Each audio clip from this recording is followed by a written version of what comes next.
여러분 반갑습니다. 한 주간 잘 지내셨나요? 일주가 아주 쏜살같이, 그죠? 제 느낌에는 어제나 그제 지난주 강의를 한 것 같아요. 어제 강의 끝나고 차 타고 내려갔는데 오늘 또 강의를 하네. 시간이 굉장히 빨리 지나갑니다. 우리가 7주 동안 훈련하기로 했는데 벌써 한 주 지나고 6주밖에 안 남았어요. 그렇죠? 7주 남았다, 6주 남았다. 느낌이 다르죠. 그렇죠? 그럼 2주 지나면은 5주밖에 안 남은 겁니다. 느낌이 또 다르죠? 그래서 6주 남았다고 여러분 여유 부리지 마시고 정말 전력 질주하셔야 됩니다. 알겠죠? 그리고 그 수업에 들어가기 전에 제가 여러분한테 해드릴 말이 좀 있습니다. 오늘 그 강의 방식 포함해서 첫 번째, 오늘 강의와 관련해서는 오늘은 여러분 제가 보너스 문제를 출제하지 않았죠. 그 이유는 오늘 문제는 실제 그 시험의 가장 기본적인 형식에 맞춰서 5문제가 출제가 됐습니다. 근데 이 5문제가 출제가 됐는데 이 5문제의 실은 비중이 꽤 큽니다, 여러분. 예. 만약에 여러분이 이 5문제의 모든 문제의 답을 알고 있어서 충분히 기술이 있다면은 이건 기본 15페이지 정도 나갈 수 있어요. 압축을 하면 한 10페이지 이내로 되겠죠. 상세히 쓴다. 글쓰기를 좋아하시는 분, 그런 분이 쓰신다 그러면 30장도 쓸 수 있는 내용이에요. 그래서 이번 시간에 만약에 지난주 보너스 문제 2문제 내려줬잖아요. 그 2개 다 해석하면 시간이 부족합니다. 그래서 이번 주에는 지난주 내줬던 보너스 문제 1번 하나만 해설하고 2번 문제는 다음 주로 넘길 겁니다. 근데 만약에 그렇기 때문에 만약에 이번 주에도 보너스 문제 나오면은 다음 주에 해설할 보너스 문제가 많아지잖아요. 그래서 다음 주 또 시간에 쫓기게 됩니다. 그래서 그 시간에 악구를 맞추기 위해서 보너스 문제 출제하지 않았습니다. 대신 보너스 문제가 있는 것 이상의 유용한 다양한 내용들을 이 5문제 안에 전부 다 제가 삽입시켰습니다. 그 여러분이 꼭 기억해 주시기 바랍니다. 그 다음에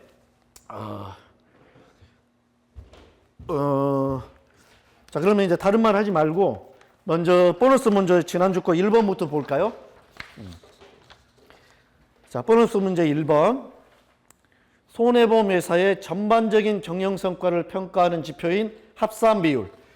지난주에 우리가 합산비율에 대해서 이야기했었죠. 그렇죠? 그죠? 간략하게 더 설명드릴게요. 이건 손보사입니다.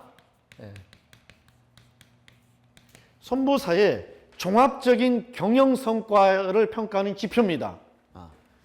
근데 보험회사는 전부 다 보험 고유의 업무, 보험 고유의 기능과 그 회사가 보험회사인 그 이유에 해당이 되는 기능이 있죠. 그렇죠?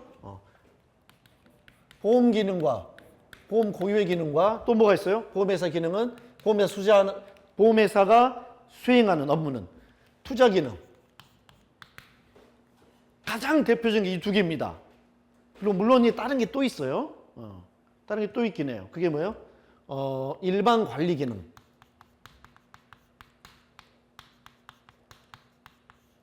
그죠? 이 일반 관리 기능이라는 것은 보험회사뿐만 아니라 그게 회사라면은 모든 종류 회사에 다 있는 회사를 관리하는 기능들이 있을 거 아니에요. 재무활동, 회계활동, 인사관리 이런 건 다 모든 회사에 다 있는 거잖아요. 그렇죠? 이거 공통적인 거예요. 그 다음에 또 하나 뭐예요? 기타. 그래서 모든 보험회사에서 가장 중요한 건 이건데 실은 보험회사를 다른 기업과 다르게 다른 사업과 다르게 톡 도드라지게 만들어주는 특성은 바로 이 2개죠. 가장 중요해요. 알겠죠? 그리고 보험회사 일반 관리 기능은 실은 무엇을 하기 위한 거예요? 이 2개를 수행하기 위한 기능이잖아요. 그죠? 그래서 이 일반 관리 활동을 통해서 비용만 지출되겠죠. 비용이 생기겠죠. 그렇죠? 이 비용은 다 어디에 들어가는 거예요? 이 안으로 들어가는 거예요. 이해가 되죠? 그래서 보험회사는 보험 기능하고 투자 기능 이 외에 두 가지 기능이 있는데 요 기타 기능 그다지 크지 않겠죠. 만약에 이 회사가 보험회사인데 이 기타 기능이 너무 크다 그러면 어때요? 그럼 보험회사가 이상한 짓 하고 있는 거죠. 어떻게 보면 보험회사가 아닐 수도 있는 거죠. 그렇죠? 그래서 이건 굉장히 잡스러운 겁니다. 무시해도 됩니다. 요건 크겠죠. 하지만 이 기능은 뭐예요? 전부 다 이것들을 수행하는 기능들과 관련되기 때문에 이걸 지원하기 위해서 하는 거잖아요. 그렇죠? 그렇기 때문에 이것은 어때요? 요 뒷기능 안에 들어가 있는 거예요. 실은 이 일반 관리 기능과 관련해서 발생하는 비용은 전부 다 요 두 개와 관련된 활동의 비용에 다 대응이 되겠죠. 그러잖아요. 따라서 어때요? 보험회사에, 특히 이 손해보험회사의 전반적인 경영활동의 성과에 대한 지표는 뭐예요? 합산비율 안에 다 들어가게 돼 있는 거예요. 이해가 되죠? 보험회사의 비용이 있잖아요. 그 비용에 이 일반 관리비가 다 들어갑니다. 신계약 체결비뿐만 아니라 사업비가 그 안에 다 들어가는 거예요. 이해가 됩니까?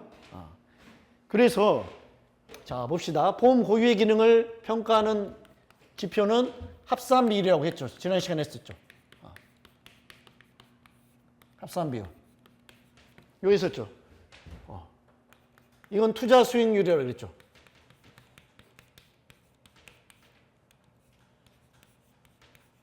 그죠?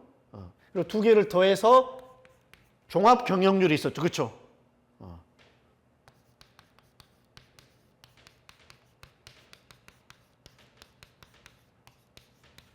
그래서 이 종합 경영률은 보험회사의 전반적인 경영 성과를 평가하는 지표라는 거죠. 그렇죠?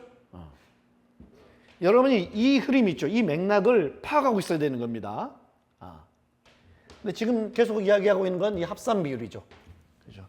그래서 이 합산 비율이 보험 고유의 기능, 다른 말로는 언더라이팅 프로핏입니다. 여기의 성과. 언더라이팅 수익성. 여기서 언더라이팅은 생소하죠. 그렇죠? 보험에서 언더라이팅이라는 것은 보험계약 체결을 말합니다.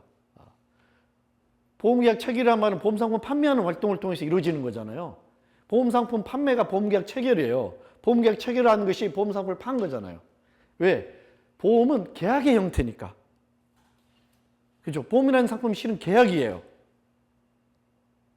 그래서 보험회사의 실적은 보험 상품 파는 거에 의해서 전부 다 결정이 돼. 거의 다 결정이 되는 거잖아요. 그게 메인이잖아요. 그렇기 때문에 이 보험 고유의 기능 있죠. 이 부분에 관련된 수익성을 또는 이 부분을 언더라이팅 부분이라고 합니다.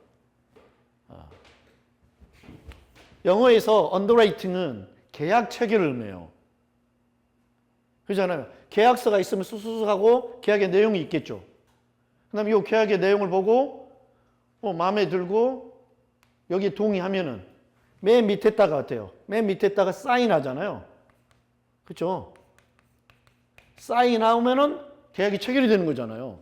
이 사인한 자리가 어디예요? 계약서 페이지 맨 아래에다가 쓰는 거잖아요. 언더에다가 요 종이 언더에다가 라이팅하는 거잖아요. 그래 안 그래요? 그렇기 때문에 있잖아요. 언더라이팅은 계약 체결을 의미하는 겁니다. 알겠습니까? 그래서 언더라이팅 부서, 언더라이팅 기능 이런 말은 뭐예요? 보험계약 체결 부서, 보험계약 체결 기능 이러는 겁니다. 알겠죠? 그래서 언더라이팅 수익성, 보험 고유 부분의 수익성을 측정하는 가장 대표적인 단 하나의 지표는 합산 비율입니다. 이건 뭐예요? 손해율 더하기 사업 비율이라고 그랬죠. 그렇죠?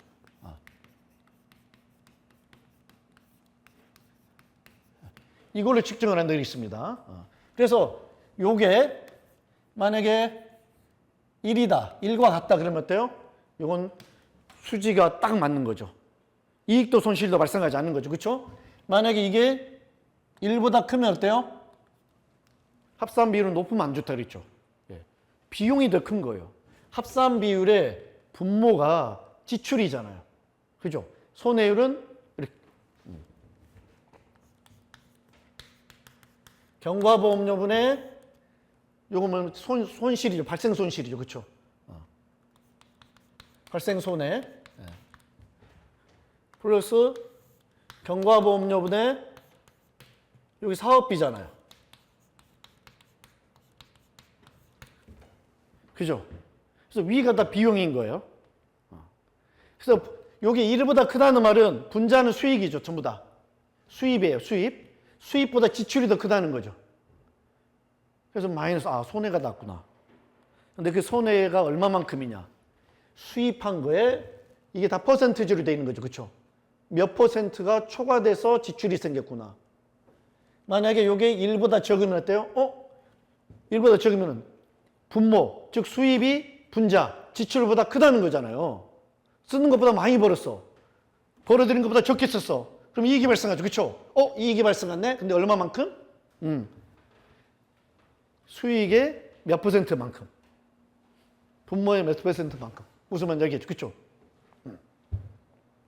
그렇게 이익이 발생했다. 이렇게 하는 거예요. 그렇죠?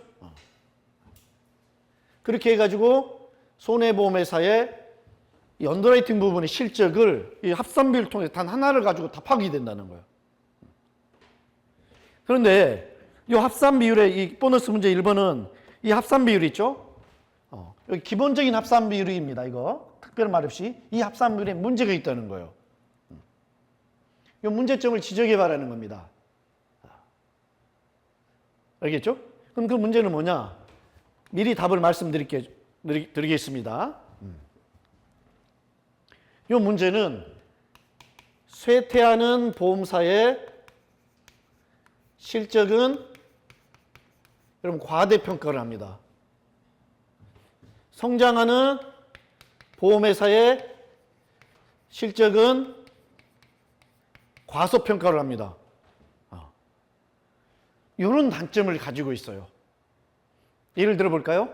자, 봅시다. 보험회사 A와 B가 있다고 해봅시다. 자, A는 자, 두 개년도 이렇게 해봅시다.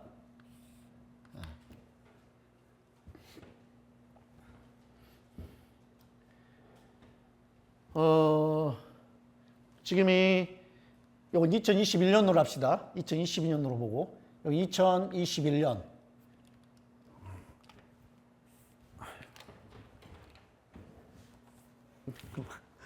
다 말랐네요.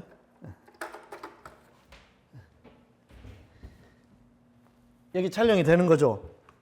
예. 21년 여기가 22년으로 봅시다. 자, A라는 회사는 2021년 10월에 자 여기 10월 1일로 봅시다. 10월 1일에 보험계약을 체결하고 12만 원의 보험료 수입이 생겼다고 해봅시다. 12만. 근데 B라는 회사는 여기 성장하는 보험회사인데 또는 신생보험회사로도 할 수 있거든요. 신생.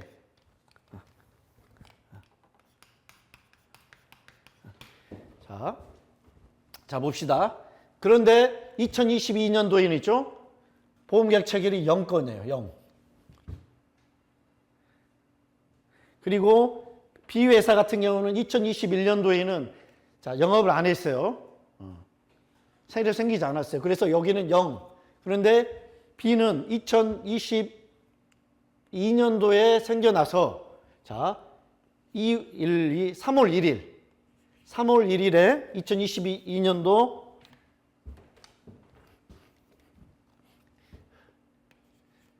(3월 1일에) 보험계약을 체결하고 똑같이 수입보험료 12만 원을 자 획득했다고 해봅시다. 그런데 있잖아요. 자, 공교롭게도 두 회사는 2022년도에 예를 들어서 사업비가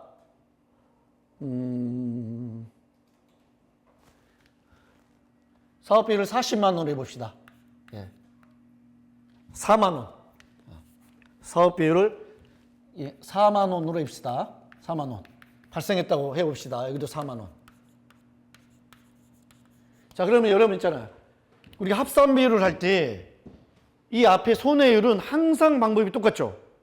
손해를 계산하는 것은 방법을 달리할 수 없습니다. 왜? 반드시 어때요? 경과보험료를 보험금 지출의 자원으로 삼을 수밖에 없죠. 그걸 바꾼다는 것은 문제가 생기는 거죠. 그렇죠? 그래서 이건 건드릴 수가 없는 거예요. 그래서 합산 비율을 종류를 달리한다 그러면은 앞에 손해율을 바꿀 수 없는 겁니다. 뭘 바꾸는 거예요? 지난 시간에 했었죠. 사업 비율의 계산 방식만 달리하는 겁니다. 그죠? 그래서 트레이드 베이시스하고 기존의 합산 비율, 여기서 말하는 합산 비율이라는 것은 기존의 합산 비율을 말합니다. 우리가 아는 그 합산 비율의 차이는 어디에서만 나요? 사업 비율 계산에서만 차이가 나죠. 어느 방식으로 하든 간에 어때요? 손해율에서는 값이 똑같이 나와요. 방식이 똑같습니다. 알겠죠? 자, 이 두 회사의 손해율을 그래서 이 손해율 비교는 이 방식의 차이에 의해서 차이는 안 나겠죠. 그렇죠? 방식이 똑같으니까. 그래서 이 사업 비율 계산하는 방식을 달리해서만 한번 봐보자고요. 그래서 기존의 사업 있죠? 기존의 우리가 알고 있는 합산 비율, 손해율도 경과보험료를 기준으로, 사업 비율도 경과보험료를 기준으로 계산하는 이 합산 비율에 의해서 이 두 회사의 2022년도 12월 31일 말 결산년도에 사업 비율을 계산해 봅시다.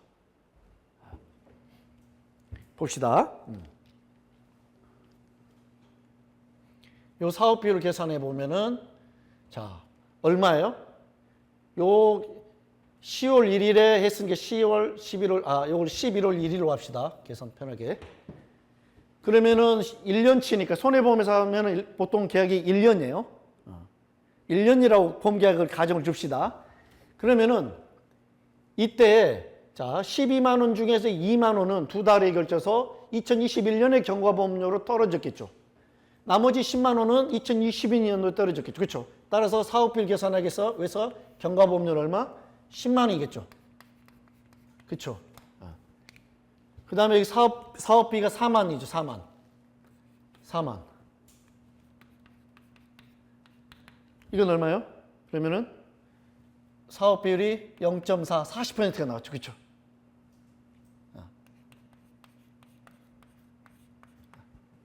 그 다음에 이 회사 같은 경우는 어때요?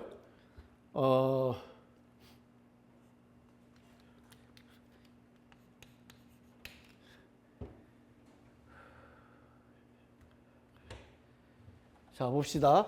이 회사 같은 경우에는 요 두 개. 자, 12만 원 3월 1일에 했기 때문에 10개월만 경과됐겠죠. 그죠? 경과보험료 10만, 4만, 요거 0.4. 그러면 0.4죠. 잠깐만요.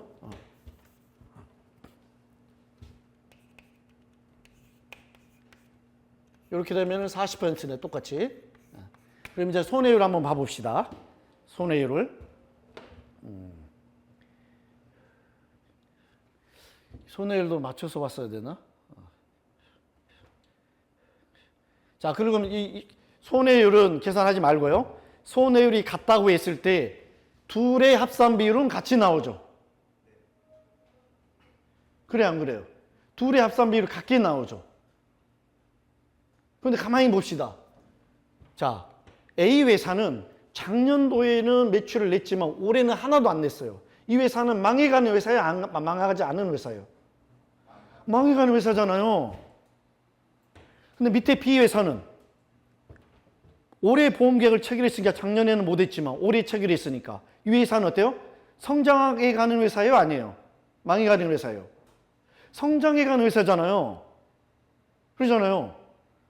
그러면 있잖아요. 이 두 개를 보면은 사업 비율이 같이 나왔죠. 망해가는 회사와 성장해가는 회사는 오면이 이게 질이 하늘과 땅 차이잖아요. 그렇잖아요. 그런데 손해율이 같다고 가정했을 때 사업 비율이 같으면 어때요? 합산 비율을 보면 둘 다 똑같은 수익성을 가진 좋은 기업으로, 나쁘더라도 똑같이 나쁜 기업으로, 좋다면은 똑같이 좋은 기업으로 평가가 되겠죠. 합산 비율을 보면은. 따라서 어때요? 기존에 우리가 알고 있는 경과보험료만을 기준으로 해서 산출하는 합산 비율을 가지고 손해보험 회사를 그것만 보고 평가하다가는 무슨 일이 생겨요? 의사결정에 미스가 생길 수 있잖아요. 그렇잖아요. 둘 다 괜찮은 회사 나면서 A에 투자했어요. 그러면 어때요? 망할 수 있잖아요. 죽어가는 회사에 투자하는 거 아니에요. 이해가 되죠? 이 회사는 똑같이 별로 안 좋네? 하면서 이 회사 투자를 안 했어. 하지만 이 회사는 성장하는 회사이기 때문에 미래성이 돼 있는 거잖아요. 우리가 투자를 할 때는 미래성을 보고 하는 거잖아요. 그렇잖아요. 그래서 좋은 투자의 기회를 놓쳐버릴 수 있죠. 그렇죠? 이런 문제가 생기는 겁니다. 전통적인 우리가 알고 있는 기존의 합산 비율은 이런 왜곡을 가져와 버려요. 그래서 이 문제점을 해결하기 위해서 실무상 나오는 방식이 뭐예요?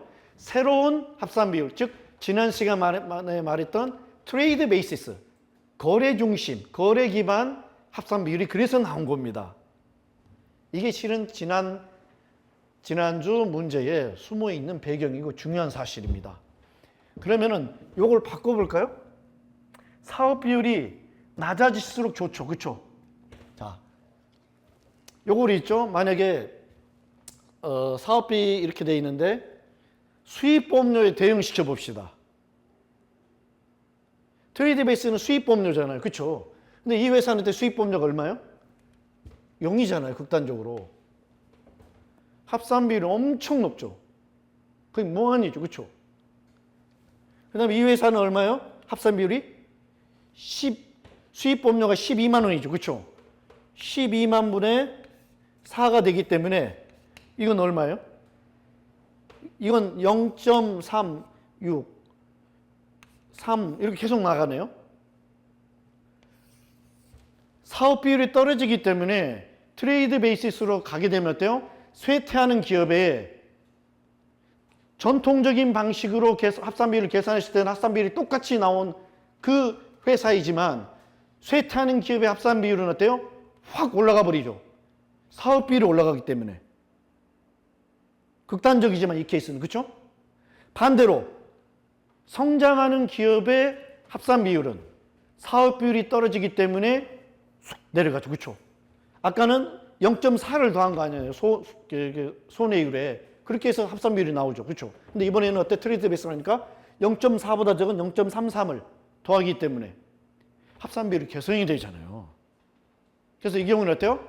겉보기에는 둘의 실적이 같아 보이지만 성장하는 기업의 합산 비율은 양호하게 돼. 보다 우호적으로 지시해주고 보여주고, 쇠퇴하는 기업의 합산 비율은 비우호적으로 보여주게 되잖아요. 그래서 어때요? 성장하는 기업과 그렇지 않고 쇠퇴하는 기업을 구분해주게 되잖아요. 그렇죠? 요게 이 트레이드 베이시스 합산 비율의 장점이자 출몰 이유입니다. 등장 이유예요. 알겠죠? 그래서 우리가 아는 합산 비율이 있죠? 이것은 외부 공시를 위해서 작성을 합니다. 재무제표를 작성을 하고, 그 다음에 감독당국의 보험회사가 한 해 동안에 영업 활동하고 난 뒤에 그 영업 결과를, 실적을 보고를 해야 되잖아요. 근데 그 보고용으로 이 전통적인 statutory combined ratio, 법률적인 합산 비율, 전통적인 방식, 여러분이 알고 있는 그 합산 비율을 계산해서 감독당국이 또 보고합니다. 알겠죠? 하지만 기업과 관련해서는 감독당국뿐만 아니라 이미 들어와 있는 투자자들, 그 다음에 내부 경영 의사결정을 내려야 되는 경영자들이 존재하죠. 그렇죠? 그 사람들의 경영 의사결정을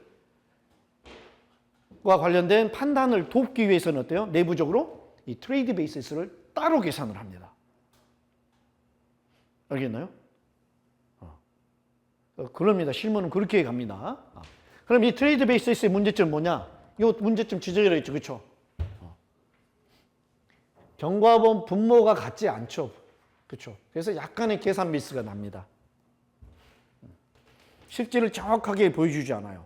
하지만 그럼에도 불구하고 이걸 쓰는 이유는 뭐예요? 이걸 계산하는 이유는 정확한 수치가 중요한 게 아니라 기업의 기업이 지금 나아가는 방향이 상향세인가 아니면 하향세인가, 알겠죠?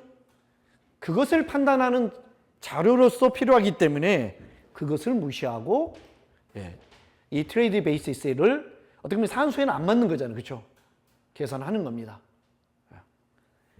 알겠죠? 그래서 이거 여러분이 꼭 숙지하시기 바랍니다. 그래서 이 문제가 기출로 나왔기 때문에 지난 시간에 계산했던 문제 있죠? 출제했던 문제. 그게 기출로 나왔어요. 그때 푸는 애들이 거의 없었습니다. 패닉에 빠졌습니다. 합산 비율은 하나밖에 없는 줄 알았어요. 전부 다. 경과보험료를 기준으로 한 거. 근데 갑자기 트레이드 베이시스가 나오는 거예요. 기겁하는 거죠. 그렇죠? 그 다음에 종합 경영률이 나오는 거예요. 종합 경영률을 계산할 때 뭐예요? 보험회사의 투자 수익률은 투자 비용 원금 대비가 아니라 경과보험료 대비라 그랬죠. 그렇죠? 그걸 또 모르는 거야. 그래서 또 패닉. 일반적인 재무관리 상식대로 투자 수익률 계산했겠죠. 여기서 패닉. 두 번째, 종합 경영률을 두 개를 더하는 건데 뭘 더해야 될지. 종합 경영률은 일반적으로 전통적인 일반적인 게 아니라 그냥 전통적인 합산 비율이 있죠. 그것과 더하는 겁니다. 트레이드 베이시스하고는 제가 모의고사에서는 그냥 재미삼아 트레이드 베이시스로 기반한 종합 경영률 한번 계산해봐라, 이런 연습 삼아 시켜보긴 했거든요. 근데 실질적으로는 어때요? 그냥 우리가 하는 합산 비율에 더하는 거, 빼는 겁니다. 거기서. 왜 그러겠어요? 보험회사의 투자 수익률 역시 분모가 경과보험료잖아요. 그죠? 종합 경영률은 보험회사의 전반적인 수익성에 대한 정확한 수치가 필요한 거잖아요. 그래서 산술적으로 문제가 생기면 안 되죠. 그래서 경과보험료를 사용하는 합산 비율, 우리가 하는 합산 비율 있죠? 거기에서 투자 수익률을 빼는 겁니다. 그렇게 해서 종합 경영률을 산출해내는 거예요. 근데 그것도 헷갈린 거죠. 모르는 거죠. 그래서 함정이 한 서너 개 있었던 거예요. 얘들 패닉 상태에 빠져서 온 거예요. 근데 패닉 상태에 빠졌는데 저한테 할 말은 없는 거예요. 내가 모의고사에서 그걸 했기 때문에. 그 문제를 그 당시에 꽤 오래전이에요. 푸는 학생은 합격했습니다. 20점짜리인데 그때는 40점 맞으면 꽈락을 넘었거든요. 근데 그 당시에는 이 과목이 계리 리스크 관리라는 이름이 아니라 보험 이론 및 실무라는 이름으로 출제가 됐어요. 그래서 보험 이론 및 실무 꽈락만 넘기면은 합격, 2차 합격이 거의 확실한 그런 시절이었거든요. 그 문제를 푼 학생들은 다 합격을 했죠. 이렇게 정리를 해놓으세요. 됐죠?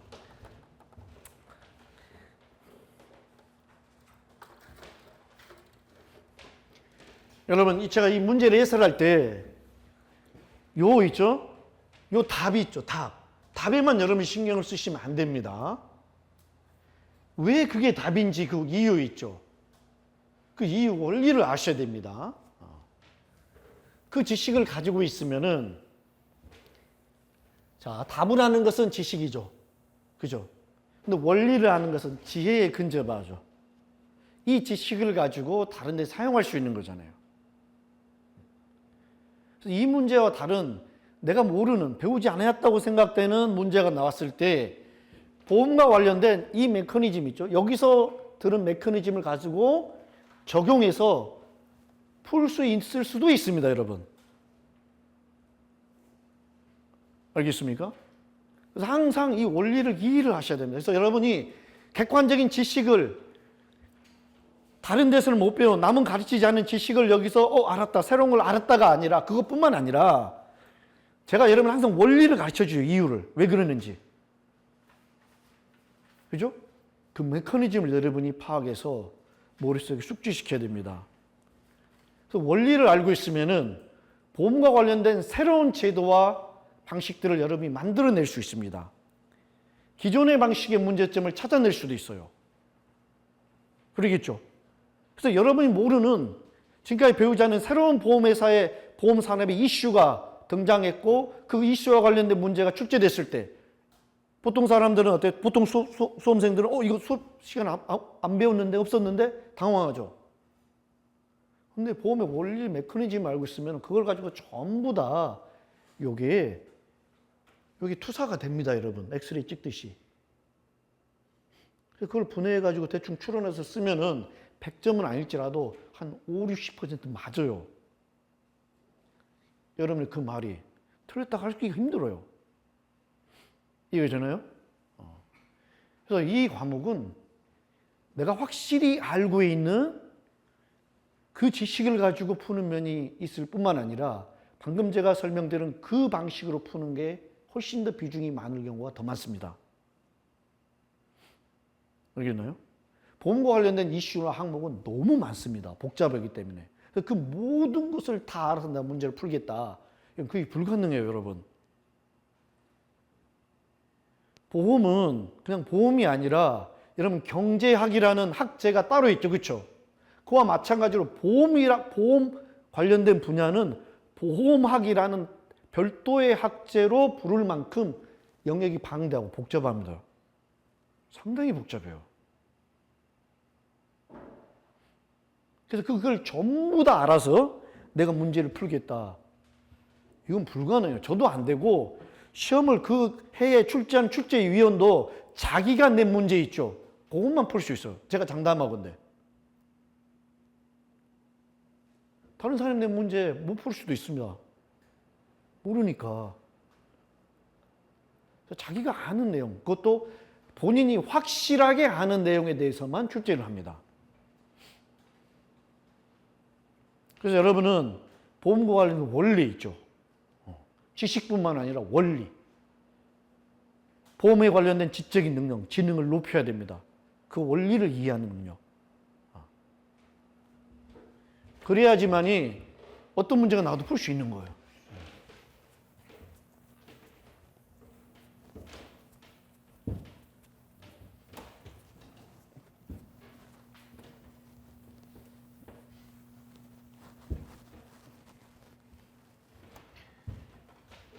그래서 실은 작년에 출제된 문제 중에 두 문제는 정확하게 모의고사에서 했던 내용 그대로 나왔습니다.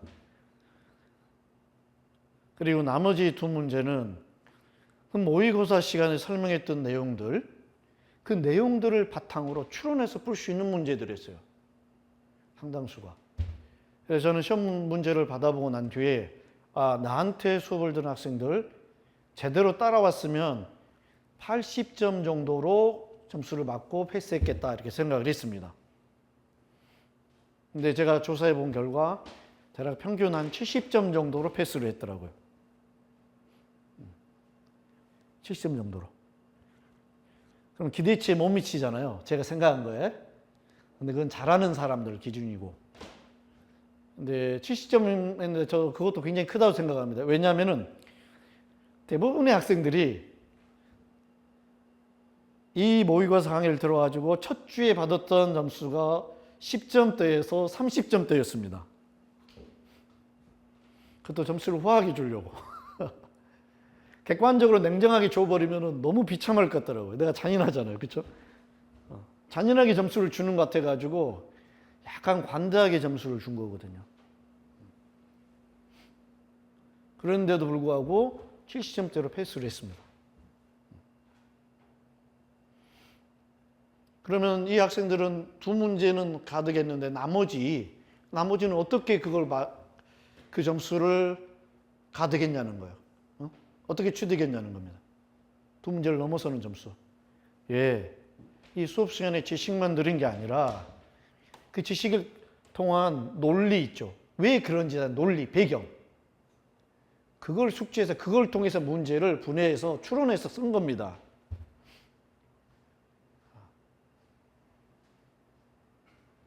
제가 무슨 말인지 알겠죠? 그렇죠? 보험 공부는, 이 과목 공부는 그렇게 해야 돼요. 그렇게 해야 되는 겁니다. 자, 그러면은 이번 주 문제 해설로 넘어갑시다. 자, 문제 1번입니다. 자, 보험의 존재로 인해 발생하는 가장 큰 문제점 중 하나가 보험 사기이다. 그렇죠?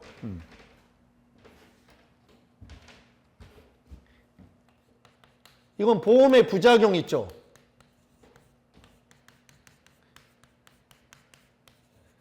보험의 부작용과 관련된 겁니다. 근데 그 중에 하나, 가장 중요한 것만 딱 띄어서 출제를 한 겁니다. 이 보험의 부작용과 관련된 다른 내용도 있어요. 그러면 이 내용을 여러분 책에서 찾아가지고 이거 꼭 여러분이 정리해 놓으셔야 돼요. 보험의 부작용 중에 하나 또 뭐 있습니까? 사업비. 설명을 안 할게요. 이 수업 시간 강의 시간은 한정이 돼 있으니까. 또 뭐가 있습니까?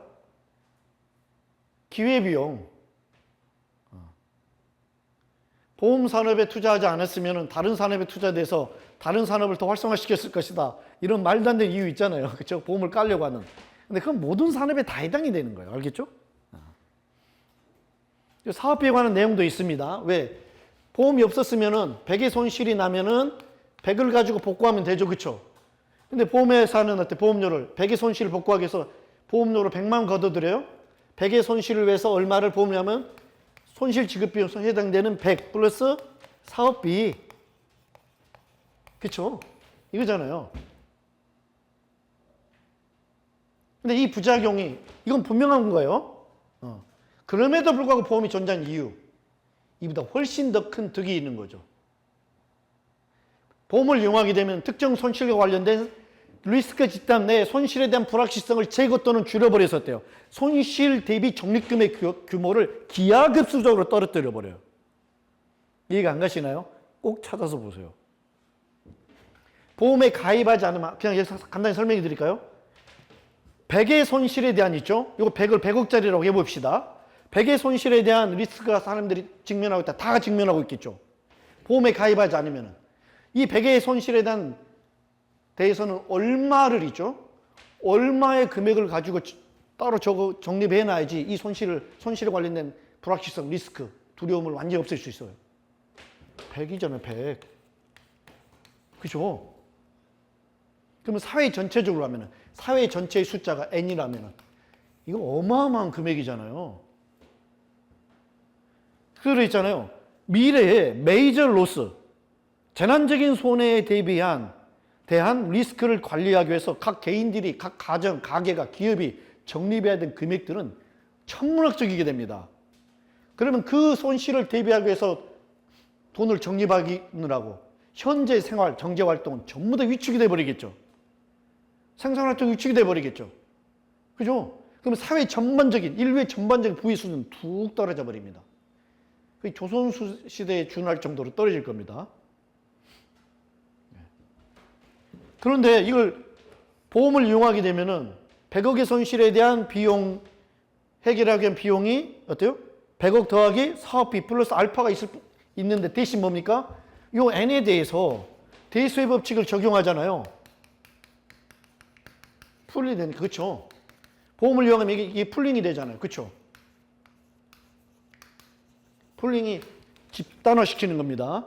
모으는 거예요. 풀이 뭔지 아나요? 많은 지류가 있잖아요. 지류들이 뭐 시냇물, 또랑물 다 모여가지고 되면은 여기 웅덩이가 호수가 생기잖아요. 이걸 풀이라고 하는 겁니다. 어원적으로.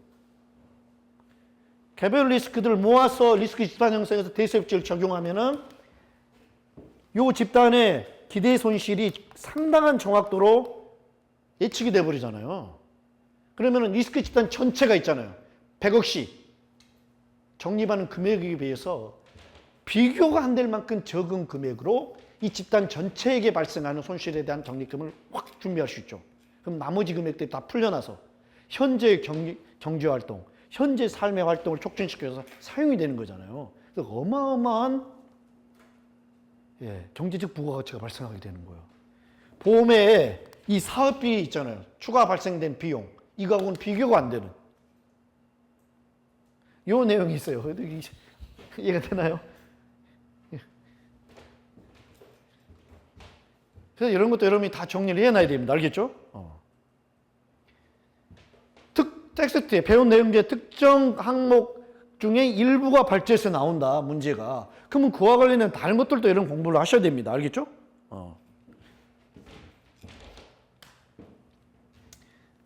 그런데 다른 부작용들은 전부 다 커버가 됩니다.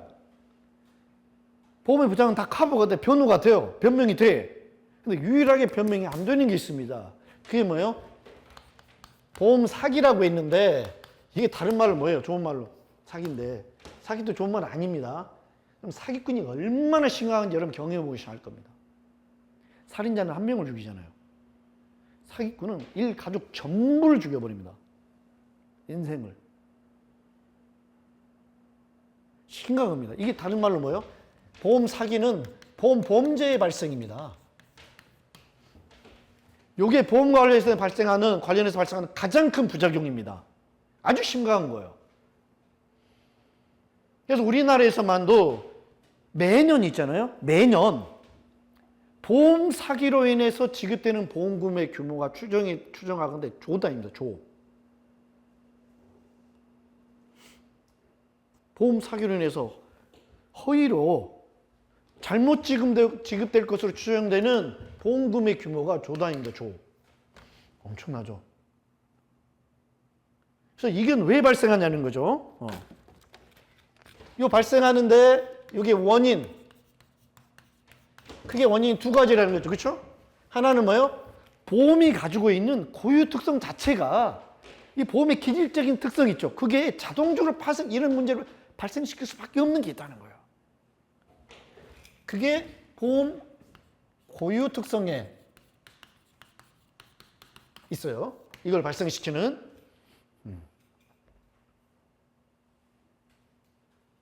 이해되나요?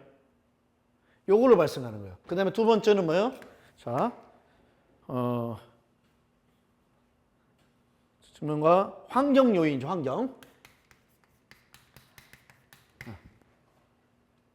이 두 개를 나눠진다는 거예요. 보험 고유의 특성은 뭘까요? 이건 간단합니다. 이건 보험 계약이 요행 계약이라는 특성이 있어요. 요행 계약 또는 사행 계약.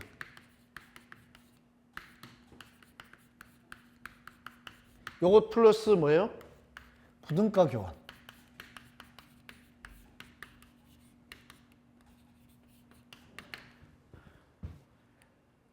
보험의 보상 여부는 결과가 발생의 우연적인 거잖아요.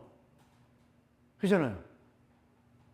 보험 사고가 우연 발생하면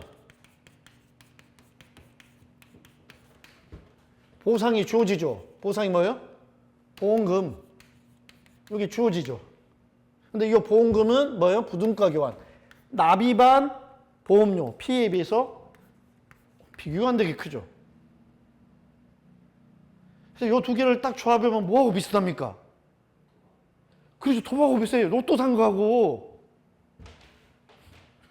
로또 산 거하고 비슷해요. 로또 1,000원짜리 3,000원 3개 사가지고 집에 가 있으면은 당첨이 되면은 20억. 내가 로또 산 3,000원하고 비교가 안 되는 보상이 주어지죠. 그렇죠? 근데 그 결과가 나에 의해서 컨트롤이 돼요? 아니면은 우연인 발생적으로 결정이 돼요? 확률에 의해서 우연 발생적으로 이게 자연에 의해서 결정이 되는 거잖아요. 보험도 마찬가지잖아요.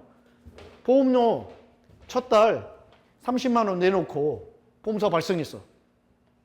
그러면은 보험금 5억이 나오는 거예요. 근데 이 보험 사고의 발생 자체가 어때요? 내가 고의로 내는 게 아니라 우연 발생이잖아요. 그렇죠? 이런 특성이 있습니다. 그래서 이걸 그대로 두면은 문제가 안 생긴데 도박하고 좀 차이점이 뭐예요? 도박은 이 사건의 발생을 내가 시킬 수가 없잖아요. 로또 사면은 그 방송국 당첨에 거기서 하는 거잖아. 나는 집에 있고. 그렇죠? 근데 보험은 뭡니까? 나하고 관련 있는 거잖아요. 보험 계약해놓고 각자가 집으로 돌아가 있는 거 아니에요. 각자의 공간에서 일어날 수 있는 거 아니에요. 그렇잖아요. 도박 같은 경우는 철저하게 그 사건의 발생 여부를 누가 감시할 수 있어요? 100% 통제할 수 있고 감시할 수 있어요. 주최 측이 할 수 있는 거잖아요. 하지만 보험은 보험회사 그것을 전부 다 모니터링 할 수 없습니다. 오직 보험 계약자 또는 피보험자의 개인적인 사적인 공간 그 영역 안에서만 이게 이루어지는 거잖아요. 따라서 애들이 뭘 할 수 있는 거야? 이걸 조작할 수 있죠. 고의 발생시킬 수 있죠. 그래요, 안 그래요? 요 특성이 있습니다. 그래서 이런 특성 때문에 보험범죄가 발생하는데 보험범죄는 크게 두 가지로 나눠지죠. 하나는 경성사기, 하나는 연성사기. 경은 단단하다는 거예요. 알겠죠? 연성은 부드럽다는 거예요. 저 어렸을 때 시골에 살 때 우리가 돌싸움, 흙싸움 했거든요. 흙싸움 했어요. 돌싸움 하면 큰일 나죠. 막 흙 던지면서 막 편을 나서 싸웠거든요. 근데 싸우다가 열받잖아요. 그잖아요. 그러면 몰래 흙덩이 속에 돌을 집어넣어서 던졌거든요. 그럼 흙을 맞아도 아프고 기분 나쁘거든요. 꽤 아픕니다. 전혀 안 아픈 게 아니에요. 아프긴 아파요. 그런데 돌에 맞은 거에 비교할 수 있어요, 없어요? 돌에 맞으면 끝입니다, 인생. 진짜 고약스러운 거죠. 사기 중에서 정말 악질스러운 사기를 정성사기. 똑같은 사기 범죄지만 그나마 조금 덜 악질적인 거 연성사기. 정성사기는 뭐예요? 말 그대로 보험금을 노리고 보험사고를 고의로 발생시키는 겁니다. 이런 문제가 발생하는 거예요. 연성사기는 뭐예요? 고의적으로 보험사고는 발생시키지 않아요. 그렇잖아요? 이게 덜 악하죠. 그렇죠? 여러분, 고의로 보험사고 발생시킨다는 게 여러분이 비교 안 한다는 것 같은데 지금 고의로 경성사기, 고의로 손실을 발생시킨다는 거잖아요. 이걸 실질적인 현실적으로 이 단어를 전환시켜 볼까요? 보험금 놀이 타기 위해서 남편 죽이고 자식 죽이고 누군가의 팔다리 자르고 끔찍하죠. 이거 경성사기라고 하는 것도 진짜 이건 너무 완화된 표현이에요. 이거 악질 사기라고 해야 돼요. 보험범죄는 정말 들여다보면 뚜껑 열어보잖아요. 끔찍하고 잔인한 게 많습니다.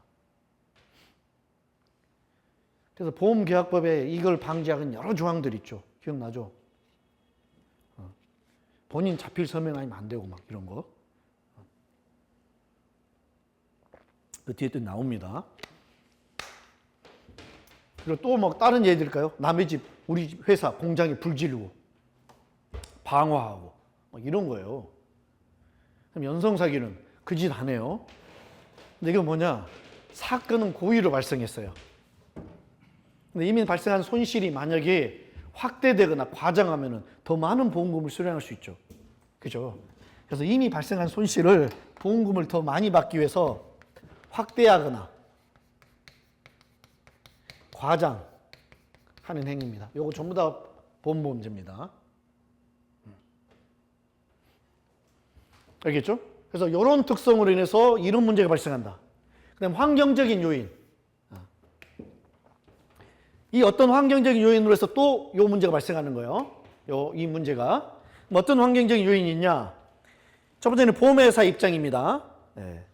여러분 보험 사기, 보험회사가 의심스럽거나 해가지고 신고를 한다. 그러면 어때요? 법적 분쟁이 생기게 되잖아요. 그 사람 그게 인정이 되면은 대응을 안 하게 되면은 보험금 못 받을 뿐만 아니라 깜빵에 가게 되는 거잖아요. 형사처벌로 당하잖아요. 그러니까 상대방 입장에서도 심각한 거예요. 죽게 살기로 소송 벌이겠죠.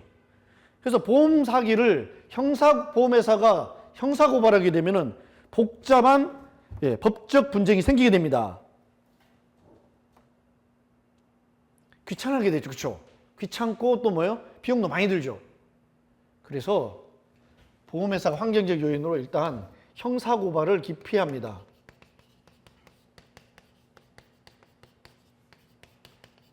(1번) 그냥 웬만한 건 느낌이 있더라도 좀 냄새가 날지라도 웬만하면 또 그러네 하면서 그냥 넘어가 버리는 거예요. 이게 뭐예요? 요걸 방임하는 결과를 가져오는 거죠. 두 번째 또 뭐예요?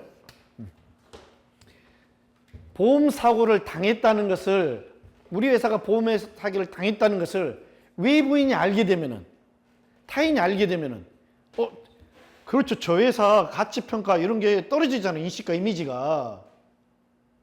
그러니까 회사는 이런 것들을 될 수 있으면 말하지 않으려고 합니다. 외부에. 근데 여기서 해당이 되는 외부가 뭐예요? 자, 봅시다. 여러분, 보험 사기꾼은 보험회사 수십 개, 100개가 넘는데 한 회사를 상대로만 보험 사기를 기도할까요? 삼성에 기도해서 실패하면은 현대로 가요. 현대에서 안 되면 뭐 LIG로 가고 막 하나로 가고. 그래서 한 번 되면은 대박이잖아요. 그렇죠? 이런 양태를 보입니다. 근데 방금 전에 제가 설명드린 그런 이유 때문에 보험회사가 본인이 보험 사기를 당했거나 보험 사기로 의심되는 정황을 겪었을 때에 이 내용을 즉시 동종업계 또는 다른 보험회사한테 쫙 알려주면은 다른 보험회사도 그걸 알고 요 사람이 저쪽 보험회사에 이런 짓을 했다더라. 이걸 알고 있는데 그놈이 우리 회사 보험계약 체계로 딱 오면 그때부터 미리 알고 준비하고 조심해서 그걸 막을 수 있을 거 아니에요. 그렇죠? 정보를 공유해야 하면은. 그런데 제가 설명드린 그런 이유 때문에 보험회사들이 자신들의 보험 사기 이력, 내역을 다른 회사하고 공유를 안 한다는 거예요. 정보 공유를. 그러니까 보험 사기꾼들이 어때요? 순회를 다니면서 보험 사기를 기도하는 겁니다. A 회사에서 실패하면은 뭐 니만 보험회사가 니만 있는 게 아니니까 B로 가고 B 안 되면 C로 가고 이런 문제가 생기더라는 거예요. 정보 공유 소극적인 거죠. 정보 공유 소극적 안 하거나 소극적.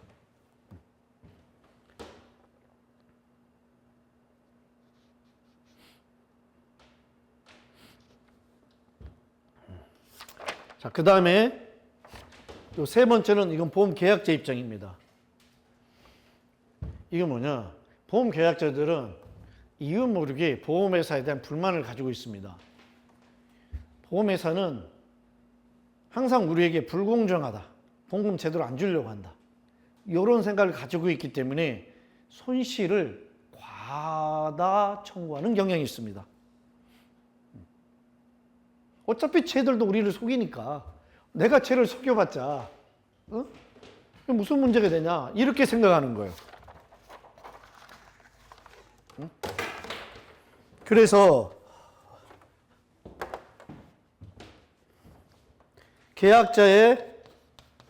계약자는 보험금을 과다 청구합니다. 문제가 없다, 괜찮다. 알겠죠? 이런 인식을 가지고 있는 거예요, 환경적으로. 기본 여건적으로. 그렇기 때문에 이게 뭐예요? 요것들을 촉진시키는 겁니다. 그 요거의 내용은 요거라고 이야기했었죠, 그렇죠? 자, 그러면 이런 보험보험제가 끼치는 영향, 악영향이겠죠?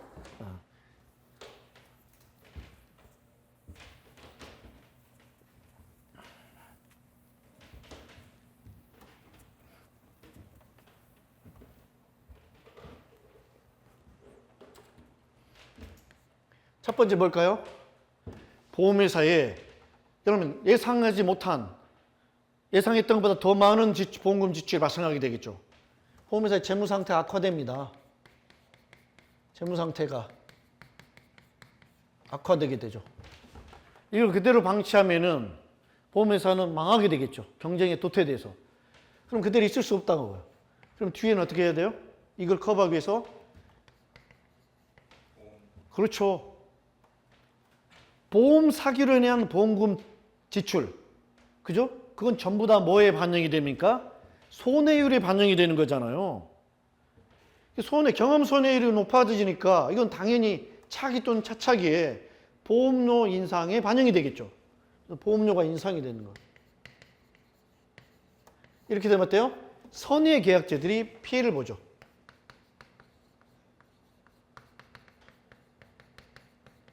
계약자 피해. 이 선의의 계약자가 피해를 본다는 말은 무슨 말이에요? 구체적인 의미는 뭐예요? 보험에 가입하더라도 보험료를 더 자신의 리스크 상황, 자기가 책임이 없는, 그죠? 그런 리스크에 대한 대가를 지불하게 되는 거잖아요. 자기가 마땅히 지불해야 될 보험료보다도 더 높은 보험료를 납입해야 되겠죠. 근데 이것도 억울하죠, 그렇죠? 근데 이보다 더 심각한 문제는 뭔지 아세요? 보험료가 지나치게 과도하다고 생각하는 보험계약자는 아예 보험을 가입하지 않게 되겠죠. 경제적 여력이 부족한 사람도 여기 없었으면 가입했을 건데 보험료가 좀 더 쌌으면 보험료 비싸서 가입하지 못한 사람도 생기겠죠.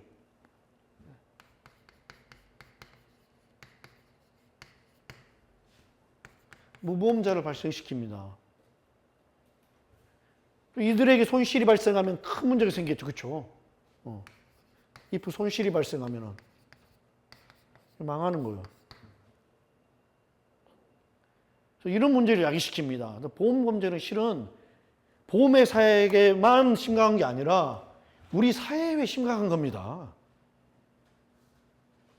네.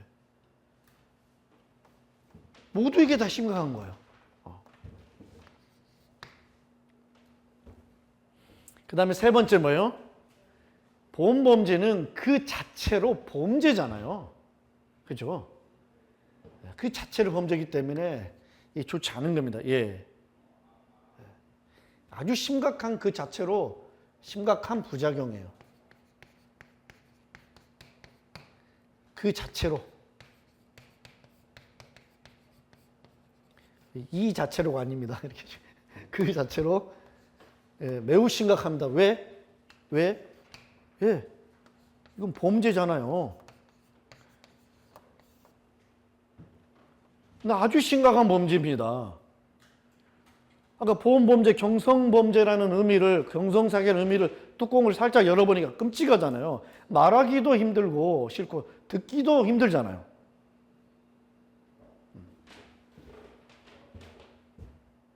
그 다음에 네 번째 뭐예요?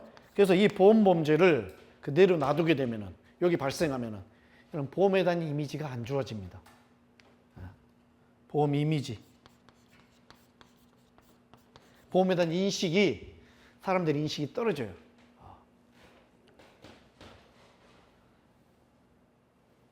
이해가 되죠? 인식이 떨어져요.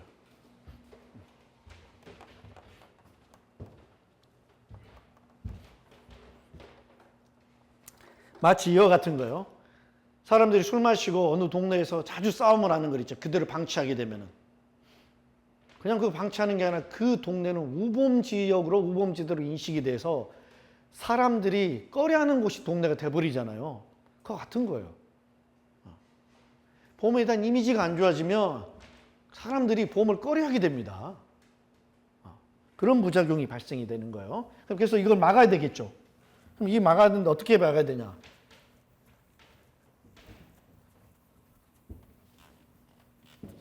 아직 일본 해설이도 안 끝났어요. 크죠, 이 문제가.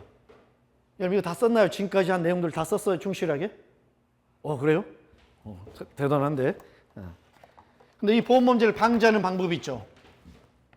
방지를 해야 되는데, 빨간색으로 쓰면은 잘 안 보이네요. 흰색으로 가봅시다. 방지법. 요게 크게 첫 번째는 실무상의 방법. 두 번째는 보험제도상의 방법. 보험제도라는 것은 보험을 운영하기 위해서 채택하는 메커니즘이 있어요. 그 메커니즘을 말하는 겁니다. 알겠죠? 이 실무는, 자 봅시다. 실무사용 방법. 첫 번째 뭐예요? 언더라이팅 기능입니다. 언더라이팅 기능은 보험계약 심사 및 체결 기능이잖아요. 그죠? 언더라이팅 과정에서 언더라이팅 기준을 강화시키면 어때요? 미연에 보험금을 노리고 보험 사기를 의도해서 보험계약을 체결하고자 하는 사람들을 걸러낼 수 있죠. 그래서 이 언더라이팅 기능을 통해서 그런 것을 원천적으로 차단을 하는 겁니다. 두 번째, 또 뭐예요? 실무적으로. 손해 발생했을 때 언더라이팅으로 걸렸지만 안 걸려진 사람이 있을 수 있죠.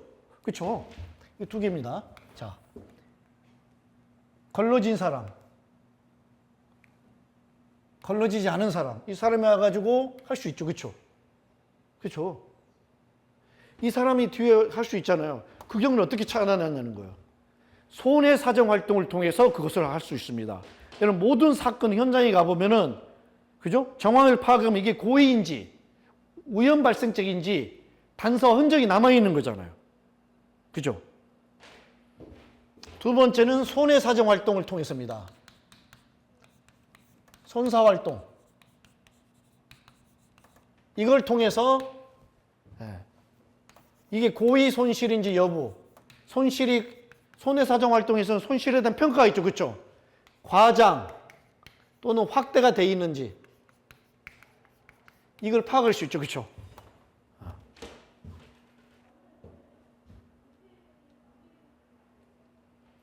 철저한 손해 사정 활동을 통해서 사후적으로 적발을 해내면 됩니다. 그 다음에 세 번째는 너무 상식적이죠. 그렇죠? 보험회사끼리 정보 공유.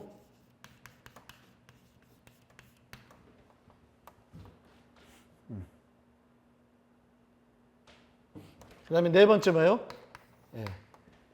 홍보 활동입니다. 아까 보험 소비자들이 인식의 문제가 있다 그랬죠. 그렇죠? 무슨 홍보를 하냐? 보험범죄에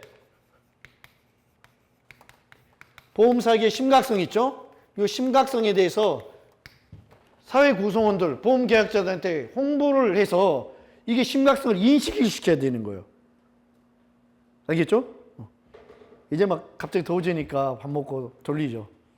시작 끝나면 제가 커피 있으니까 커피 2개 타 드세요. 알겠죠? 2개.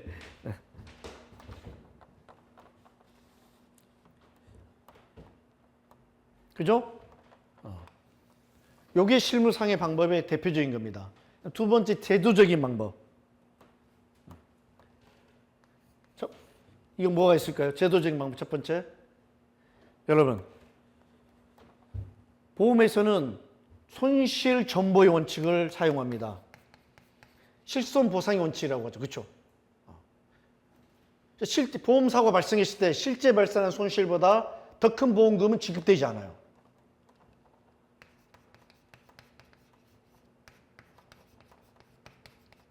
왜 그래요? 보험사고 발생을 해서 만약에 초과 이익이 발생하게 되면은 초과 보상을 통해서 초과 이익이 발생하게 되면은 보험 문제가 생기겠죠. 보험 사고가 발생하면 내가 점점 더 큰 부자가 되니까. 그죠? 그래서 요걸 보험 제도가 이것을 손실 전보의 원칙을 채택하고 있습니다. 두 번째, 이 손실 전보의 원칙을 지키기 위해서 또 뭐가 있어요? 피보험 이익의 원칙.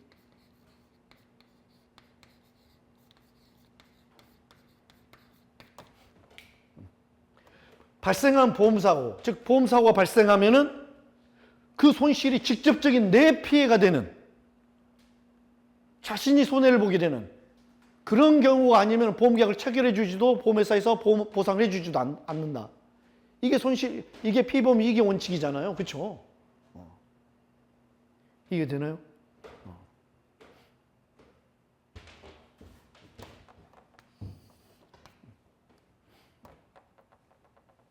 보험금을 노리기 위해서 누군가가 죽어야 되는데 내가 죽어야 된다. 그러면 보험범죄 일으키겠어요? 안 하겠죠. 나는 나 자신에 대해서 피보험 이익을 가지고 있잖아요. 근데 저놈이 죽어도 내가 보험금을 받을 수 있다. 즉 피보험 이익이 없는 사람을 상대로도 보험계약을 체결해서 보험사고 발생하면 보험금을 받을 수 있다. 그러면 어떻게 돼요? 죽는 저놈들이 많겠죠. 보험범죄가 끔찍한 범죄가 많이 발생하겠죠. 그렇죠? 그걸 막는 게 피보험 이익의 원칙이잖아요. 실은. 알겠습니까? 여기 있는 거 보험 제도상으로. 그 다음에 세 번째 뭐예요? 보험에서는 초과보험 규정이 있죠. 초과보험 규정. 초과보험 안 된다.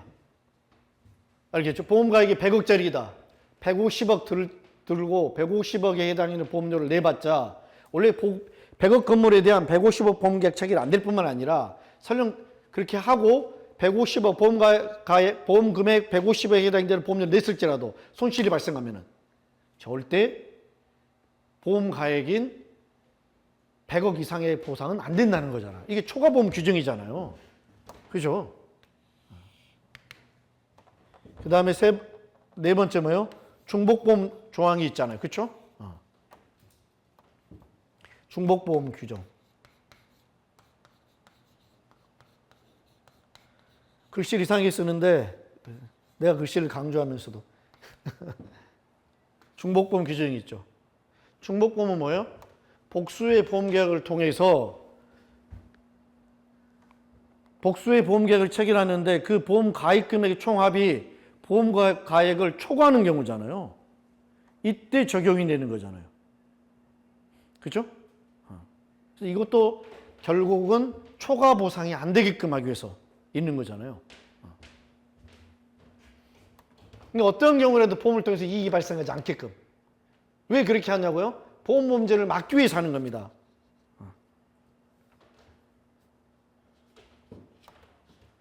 그 다음에 다섯 번째는 타보험 조항.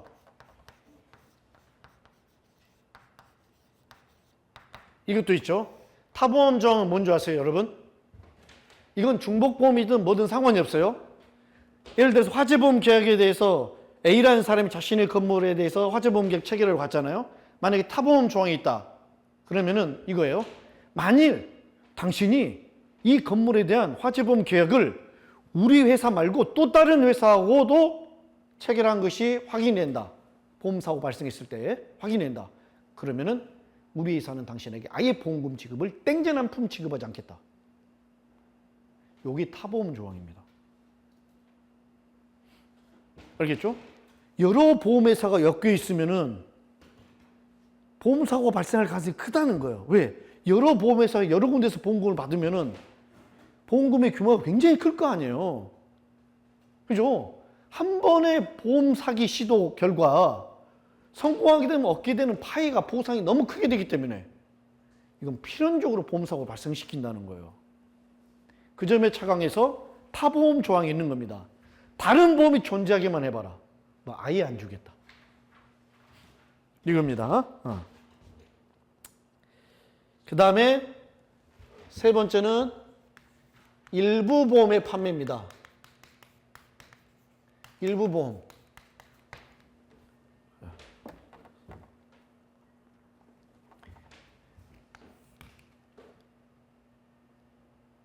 전부 보험을 가입을 시키지 않고 일부 보험으로 판매하는 거예요. 여기에는 말 그대로 일부 보험도 해당이 되고 보험 가액의 70%만 보험이 받아주는 거예요. 그 일부 보험이죠. 그 다음에 또 뭐야? 일부 보험의 종류는 말 그대로 또 공제도 있죠. 공제. 그죠? 공제 조항. 공동보험 조항. 말 그대로도 있어요. 말 그대로.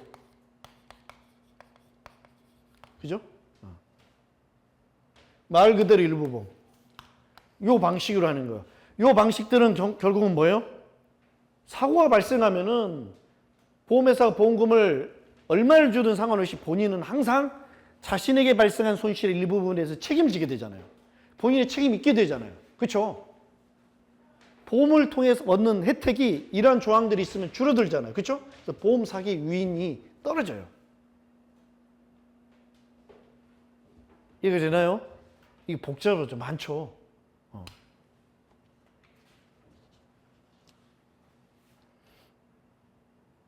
또 있습니다. 또 뭐가 있을까요? 예. 보험 계약 약관 안에 대기 기간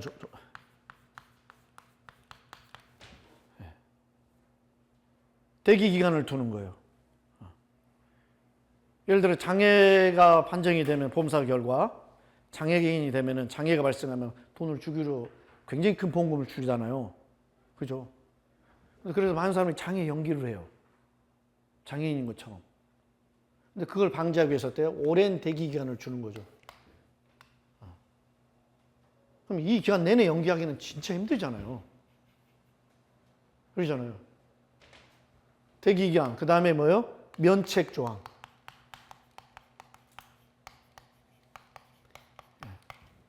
이런 걸 둡니다. 고의 사고에 대해서는 보험금 아예 지급하지 않는다. 이런 걸 줘서 보험 사고에 범죄 성공을 어렵게 하거나 그 심도를 있잖아요. 줄입니다. 심도를 줄이는 게 아니라 이거의 심각성을 알려주는 거죠.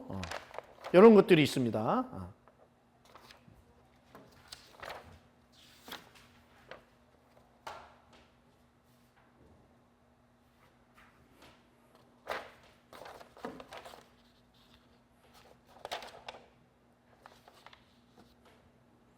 됐죠? 요게 이제 그 실무상의 방법, 제도상의 방법, 요거까지, 이것까지입니다. 답의 내용이 꽤 많죠? 요걸 다 충실하게 다 썼나요? 썼어요?